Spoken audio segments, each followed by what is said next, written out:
Good afternoon, and it is August the 20th, and I'm out and about picking figs, enjoying myself. Right now I'm picking some golden rainbow,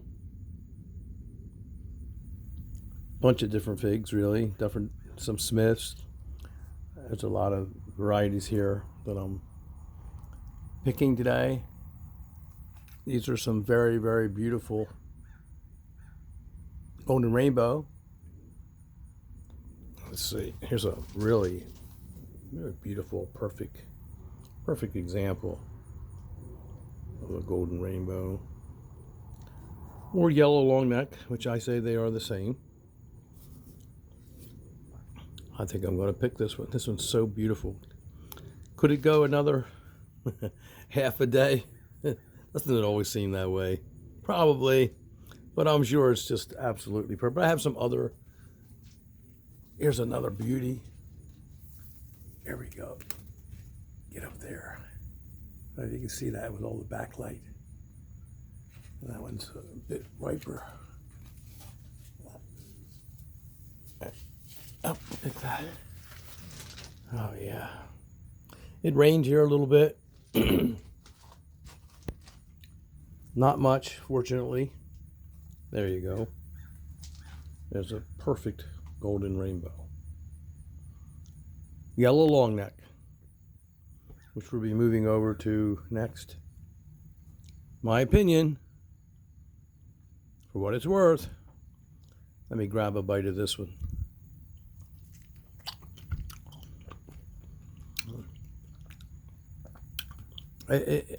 It's exquisite. It's very good. It's a delicious, really a delicious honey fig, but with an intense flavor that honey figs never get a credit for, and they should.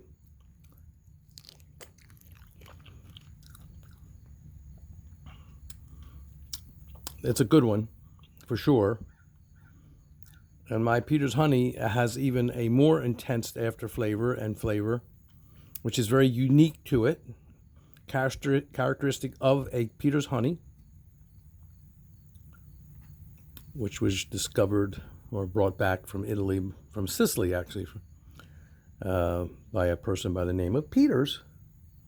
And it's a wonderful, wonderful honey fig that I like the most, favor the most of all the honey figs I've ever tried in the past. Of course, you're splitting hairs here. I mean, it's not a huge difference, but there's a difference.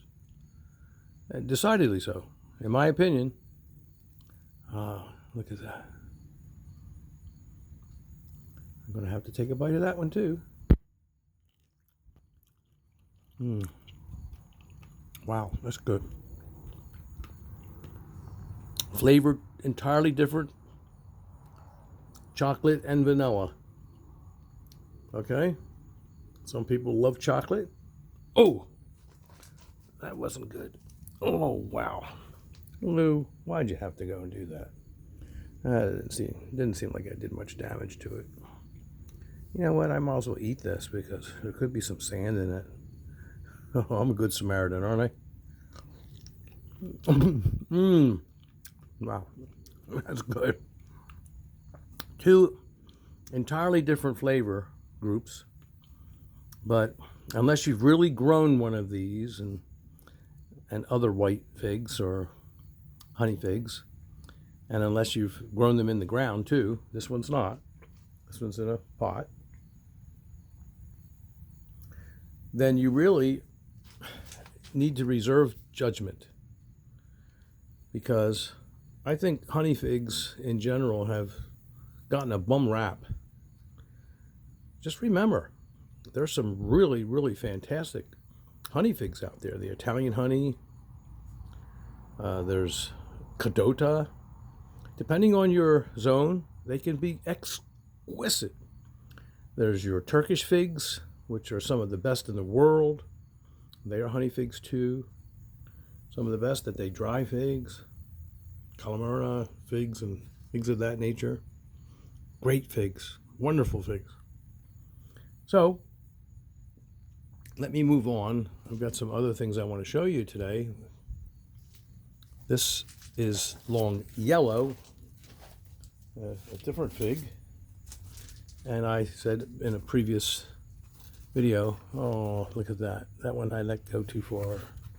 I wasn't around. I should have checked that yesterday or the day before. That's not going to be much good to anybody. Darn it, that was a beauty too in my last video of this tree of long yellow. You'll see it if you look at it. It's still there, I just didn't pick it. And there's others getting ripe. These aren't quite ripe. But let me move to my long yellow now in the ground, totally in the ground.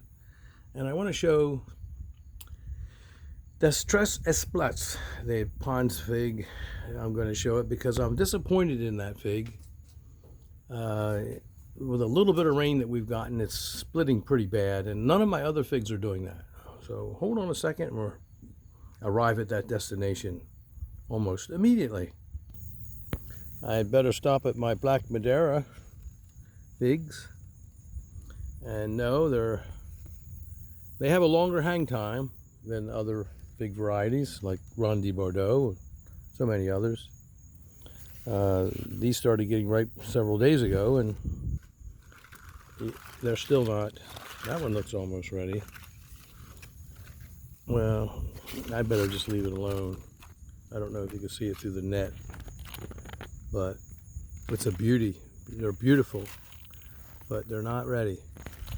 So I'm not going to sacrifice the perfection of that fig for expediency. Well, here we have a Italian 258, and it's not ready. I don't know if you can see that. And some more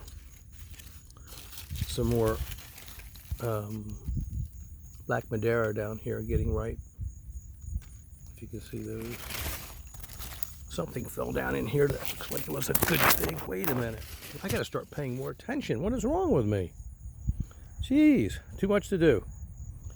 That is a beautiful fig. Let's see what it is. Oh, you know what? That's my fault. It fell, and I wasn't attentive enough. I don't know if I trust that one. I'm gonna have to come back to that one. And let me take a little itty bitty. I know it's spoiled. It doesn't taste spoiled. Well, I'll determine that in a little bit. I see I lost a couple of them here. That was crazy. I got to get moving on these things. Throw them beautiful figs. They would have been beautiful if I'd have collected them when I should have. Let me move over to my next destination. Jeez, ooh. Oh, wow. Now I went and put it upside down in the dirt. It's a catastrophe. Okay. Well, these I'll be paying more attention to, these black Madera. While I'm on my way, aren't my tomatoes lovely? Look at that. Where am I? Let me get over here. Aren't they just beautiful? And they're tall. They're nearly 8 foot tall. They've come way over the rebarb. And they're doing splendidly, as you can see. Gorgeous, gorgeous tomatoes. Lots of nice tomatoes.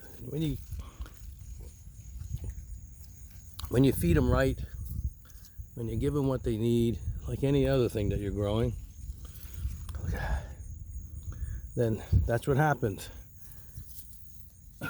You get good results. Take that one in the house and have it for dinner. Here's some more beautiful tomatoes. I'll be moving over to the next fig tree in a second. And lots and lots and lots and lots and lots of my favorite cherry tomato, super sweet 100. And you can just pop these in your mouth just like candy. Which, trust me, I do every single time. I come out in the yard. Guaranteed. Okay. Fresh basil, anyone? Look at that. Look at that. Pesto. Pesto galore. I'll be picking some more of this. I pick it all the time.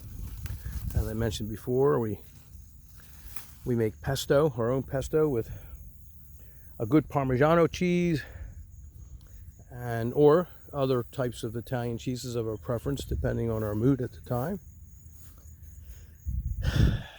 And sometimes ground cashew nuts, Brazilian nuts, mostly pine nuts is the traditional favorite when it comes to making pesto, homemade pesto. And we have other things that we add, olive oil, of course, and put it in the blender, and you can make different consistencies, like with any cooking or any preparation of foodstuffs. You can vary the recipe to your liking. Whatever food preferences or taste, I might say, that you acquired over time. Some beautiful, beautiful Mount Etna figs. Gorgeous. I just picked a whole bunch of them, which you just saw a little while ago. There's always figs getting ripe this time of year, August 20. And I make my rounds every day and devour as many as I can. I'm moving over into position now. Some red Lebanese here, some real beauties.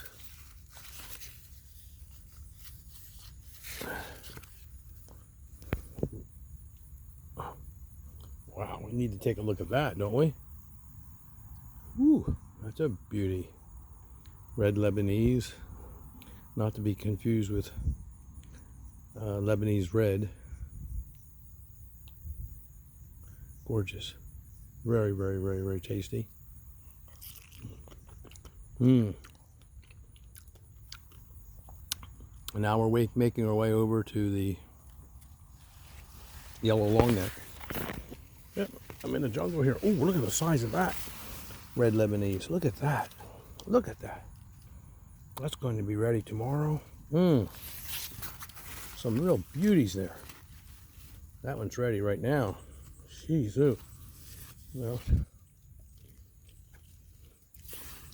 I guess I have to eat that fig to clear up my hand, huh? Look at that. Oh. Perfect. Perfection. That is perfection. Let's see, can I get it in there? I never can tell the focus. Beautiful. This one's even larger. Look at that. Gorgeous. Oh. There's a little one that's completely ready to be devoured. And notice how the eye is intact. And that's what I want to point out right now about the... Well, we're going to be right back. Here's another I should have picked yesterday, but I'll be able to salvage some of that. These yellow long necks. This tree's been growing here. I have it in a ground bag, using my ground bag method, but I did not extract it in the fall. Had no time. And so I left it to winter, over winter, and it did fine. But last winter was an exceptional winter. You can't expect those results every year, I can tell you. I've been around that track too many times. Let's take a walk over to here.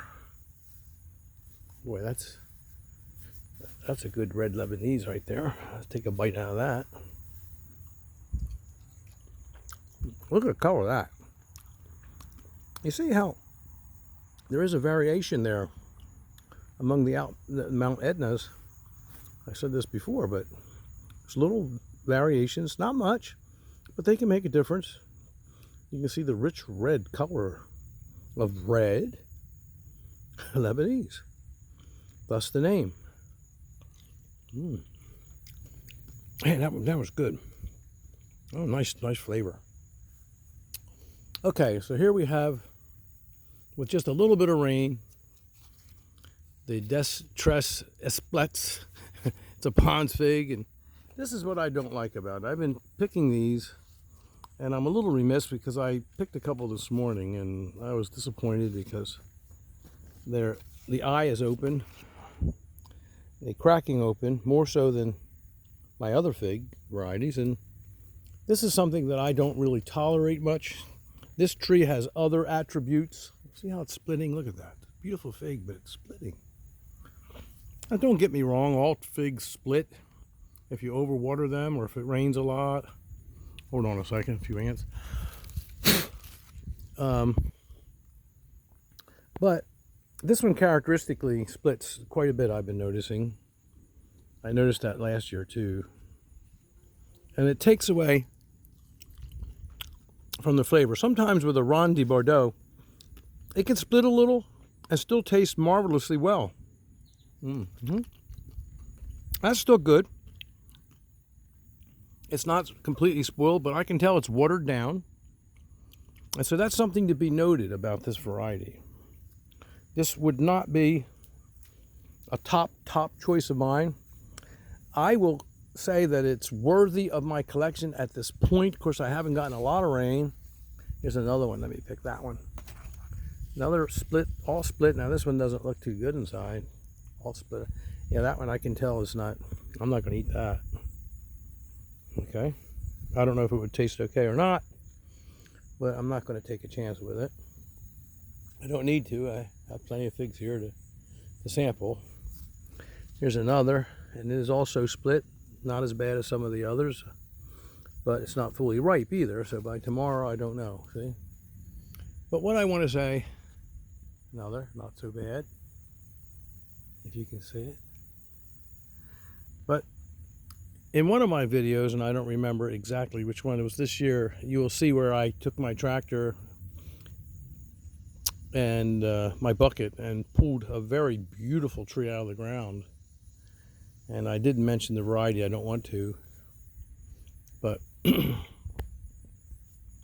I pulled it out of the ground and I put it in what I call my junk heap. And it was going to be loaded. It was a very vigorous grower. And it was going to be loaded with figs this summer, but last year it was too, and with a little bit of rain, they all split open. So, you know what? That might be a perfect variety if you're living in Arizona or some very hot zone in California, but for 7A, where I live, it's just not suitable, at least in the ground. And for other reasons, I really wasn't pleased with it, so out it came.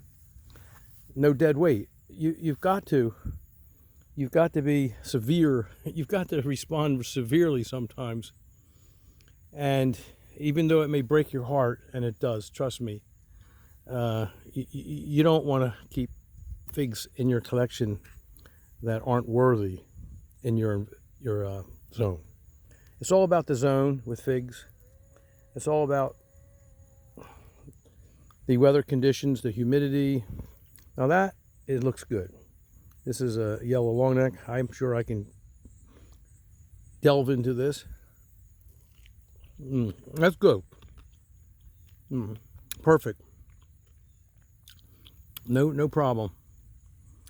And it tastes exactly the same as the Golden Rainbow. There you go. Another look at it. I hope you can see it in focus. It's beautiful looking. It tastes creamy.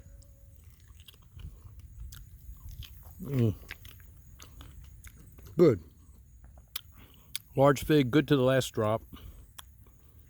I've been enjoying these. Now, it's not ideally the perfect fig to have in ground in 7A, and I would recommend my Peter's Honey over it. Also, I think the flavor of Peter's Honey is more exquisite, especially the aftertaste.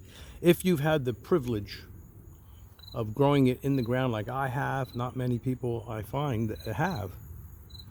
And if you get a good weather, if you get good weather conditions around the ripening, they're just exquisite. And you know what? I've got to go over to that tree. What am I talking about here? I've got plenty of ripe Peter's Honey now. I want to show you that tree. So yeah, and All in all, you don't get Breba. You certainly don't get Breba with golden rainbow. Not as many. You might get a couple, or yellow long neck, or long yellow. But you get plenty of Breba on last year's wood with Peter's honey, and that's one of the reasons. And they're exquisite, and that's early, and that's one of the reasons why I prefer it too. And a larger, I think, main crop, much larger, and I think a more exquisite flavor. I'm not putting down these other varieties. Are nice to have in your collection if you have room, or to grow them in pots. And Peter's honey is not a tree to grow in pots. So ideally, you would grow yellow longneck or golden rainbow in a pot. And ideally, you would grow, if you have the weather conditions, if you're in 7A or warmer, you would grow Peter's honey in the ground. I would not recommend it for a pot. Let's go over to that tree. Let's go over to Peter's honey. Real quick, my Tiger, LSU Tiger, is now getting ripe here in the back garden. You've seen my other videos this year on LSU Tiger, which has already ripened in full sun. This one gets partially shade, but they're getting ripe, and they're all get ripe. And I will eat them all. I'll share them, of course. Okay, I just wanted to stop real quick to show you this beautiful tree, which I love, but I've talked quite a bit about it in detail in my previous video, which lists it in the title. Hold on a second.